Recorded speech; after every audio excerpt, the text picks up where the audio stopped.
Chapter 9. Of the lack of all comfort. It is no hard thing to despise human comfort when divine is present.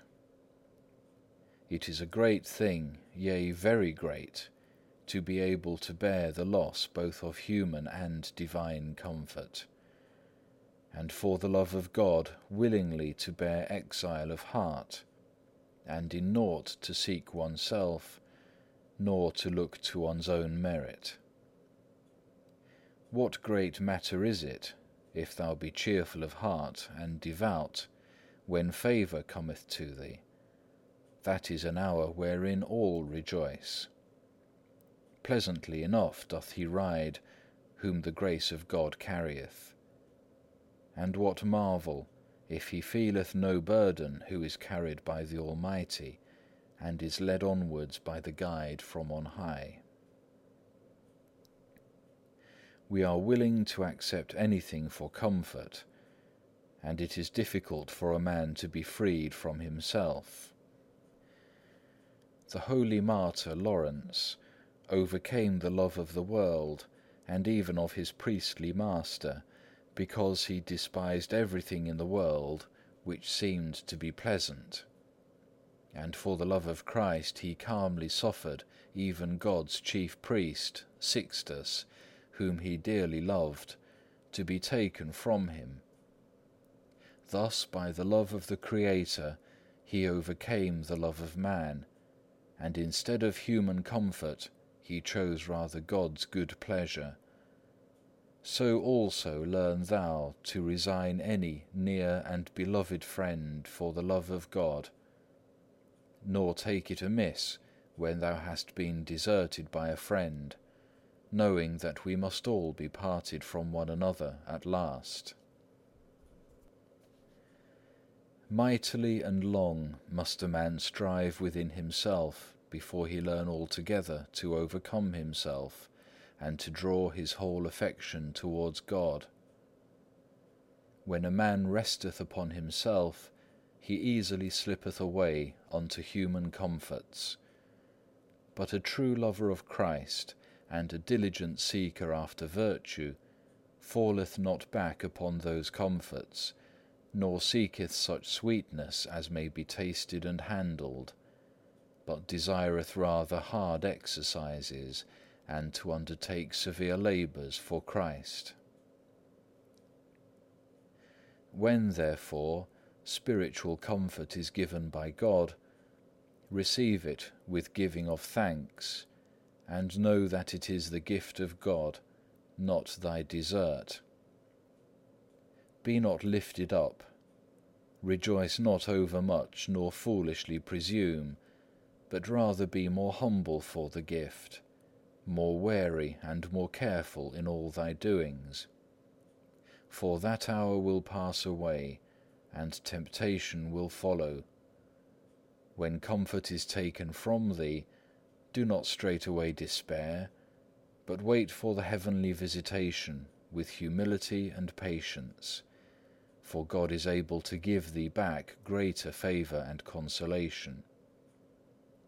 This is not new nor strange to those who have made trial of the way of God, for with the great saints and the ancient prophets there was often this manner of change.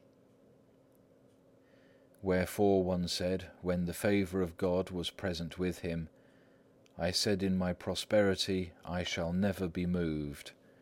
Psalm 30, verse 6. But he goeth on to say what he felt within himself when the favour departed. Thou didst turn thy face from me, and I was troubled. In spite whereof he in no wise despaireth, but the more instantly entreateth God, and saith, Unto thee, O Lord, will I cry, and will pray unto God. And then he receiveth the fruit of his prayer, and testifieth how he hath been heard, saying, The Lord heard me, and had mercy upon me. The Lord was my helper. But wherein? Thou hast turned my heaviness into joy, Thou hast put off my sackcloth and girded me with gladness.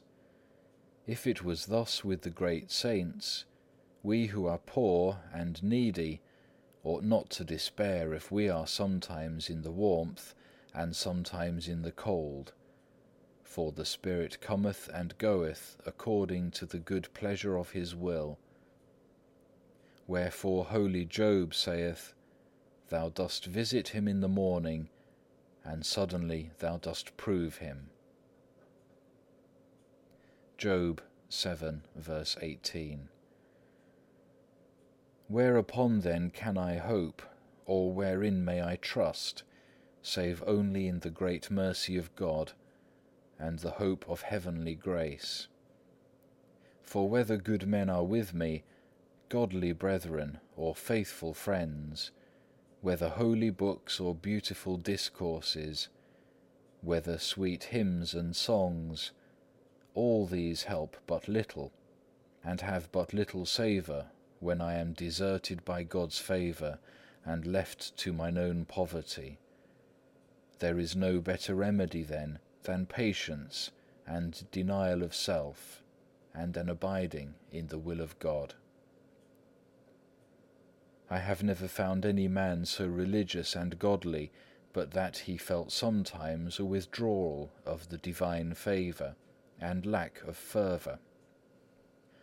No saint was ever so filled with rapture, so enlightened, but that sooner or later he was tempted. For he is not worthy of the great vision of God, who for God's sake hath not been exercised by some temptation. For temptation is wont to go before, as a sign of the comfort which shall follow, and heavenly comfort is promised to those who are proved by temptation. As it is written, To him that overcometh I give to eat of the tree of life. Revelation 2, verse 7. Divine comfort is given that a man may be stronger to bear adversities. And temptation followeth, lest he be lifted up because of the benefit. The devil sleepeth not, thy flesh is not yet dead. Therefore cease thou not to make thyself ready unto the battle, for enemies stand on thy right hand and on thy left, and they are never at rest.